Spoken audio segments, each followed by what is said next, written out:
Hello, my name is Thomas Willett, and today I will be presenting this lecture on why I feel the split attraction model is a useful tool when discussing how we see identity. Split attraction model, or SAM, is the concept where one's identity can be broken up into several categories of attraction. The most common example is sexual and romantic, which are often linked socially. This is done to deconstruct their cultural belief that sex is crucial to our identity. Basically, if you love someone, then you want to have sex with them, right? This is commonly referred to as compulsive sexuality.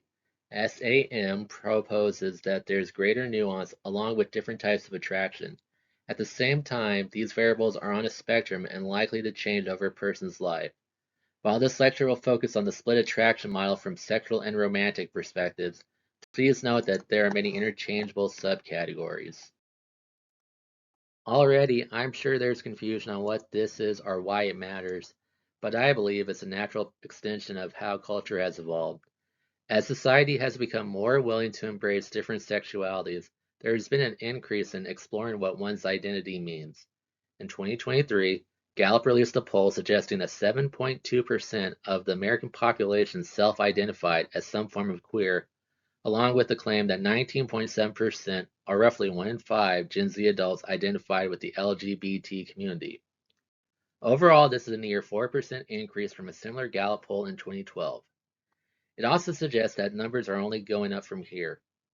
With more openness among younger generations, identity has become increasingly more nuanced. While the larger conversation has focused on sexuality or gender identity, I think attraction in other forms is something to consider. In a time where people are more willing to be fluid and experimental, it feels right to contemplate the differences between sex and love and whether they're as mutual as previous generations believed. While the idea of split attraction might only dates back to 2015, the concept of sexual and romantic love being different originated in the 19th century. This was because of German writer and sexology pioneer Karl Heinrich Ulrich. Because of his personal relationships, he had determined the difference between what he saw as sentimental and sensual love. Basically, he saw himself having sentimental or romantic love for women and sensual or sexual love for men. At its core, this is the split attraction model in practice. However, the terminology as it would come to be known wasn't adopted by the larger queer community. It would first pop up in the asexual and aromantic communities. Even now, the concept of split attraction model is largely associated with asexual and aromantic communities. This is because both orientations are defined by their lack of attraction. This means they lack desire to be intimate with people in specific ways.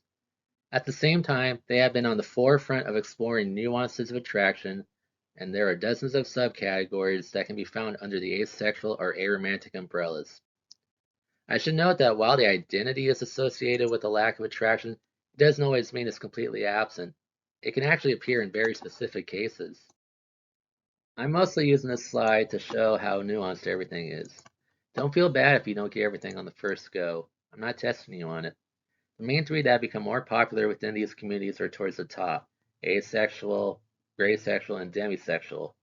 While this is for asexual terms, the ideas of asexuality can be applied to aromanticism as well. Just change the suffix from sexual to romantic and you'll get a good idea.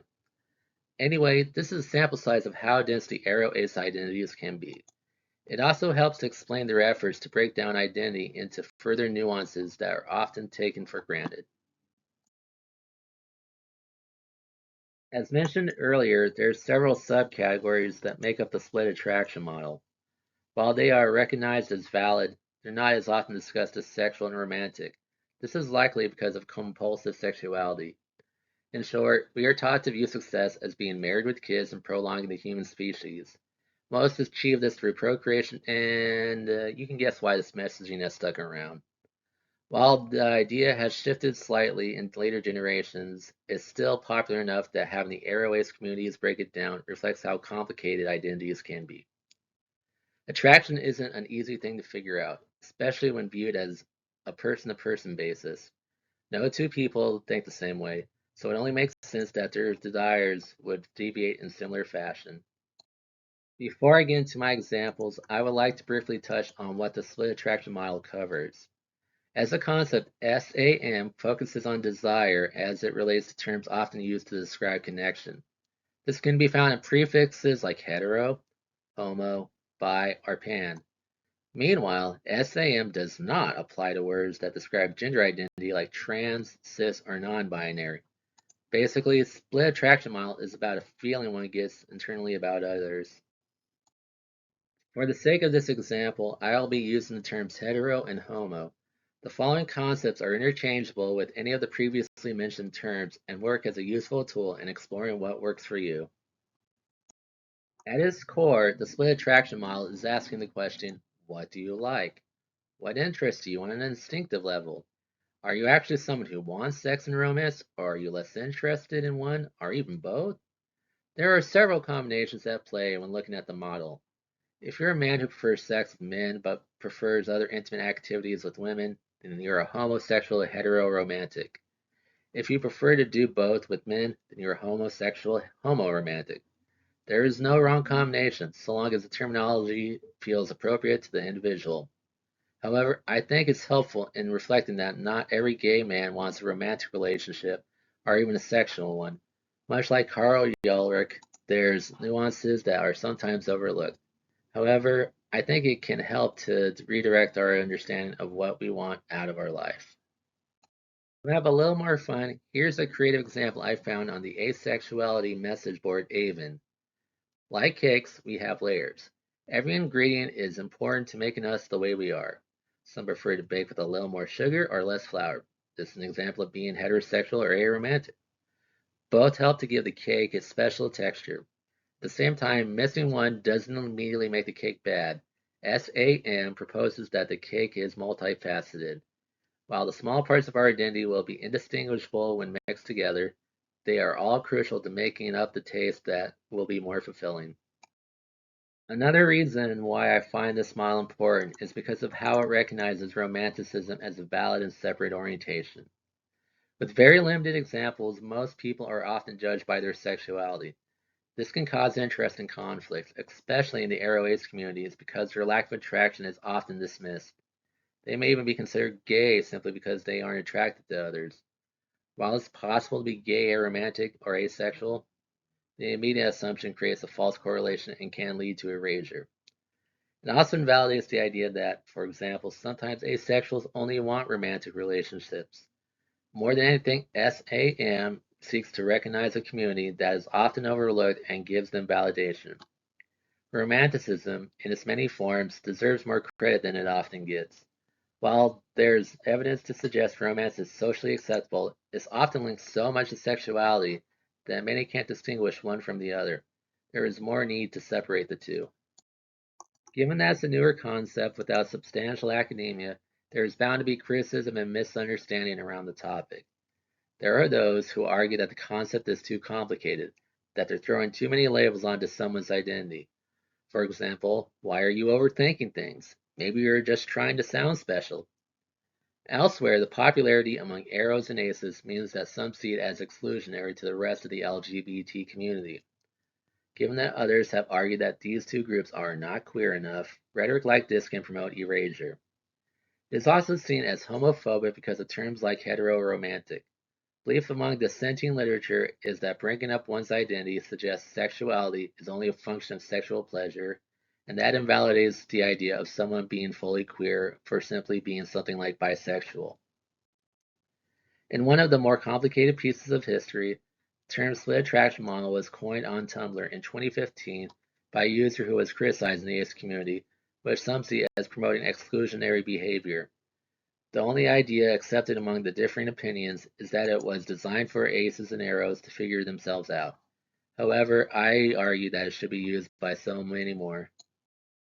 I think everyone should consider using the split attraction model. While I understand not everyone wishes to explore their identity in that much detail, I think anyone questioning could do well to understand what their interests are. To get personal, I found the concept of asexuality limiting when I first heard about it because while I didn't feel that way about people, there was still a desire to have a relationship with them. There is something desirable about romance that is not there with sex, and it got confusing. To have a society create these implicit boxes that put value on sex can be challenging, even invalidating. Learning about SAM and terms like biromanticism allowed me to see a bigger picture and be more accepting of who I was. I don't know that everyone will find use in the split attraction model, but I think those who give it a try can at least consider what it symbolizes and notice why social constructs should be questioned more. Maybe it will help others be more accepting. Who knows?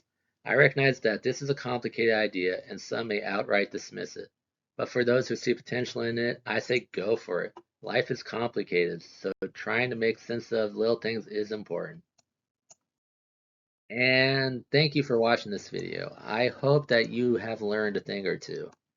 I understand that this is a relatively new concept compared to a lot of discourse we had over the semester, but I felt it was an important extension of the ideas we covered. It doesn't have as much academia, but I do believe it's a topic worth considering.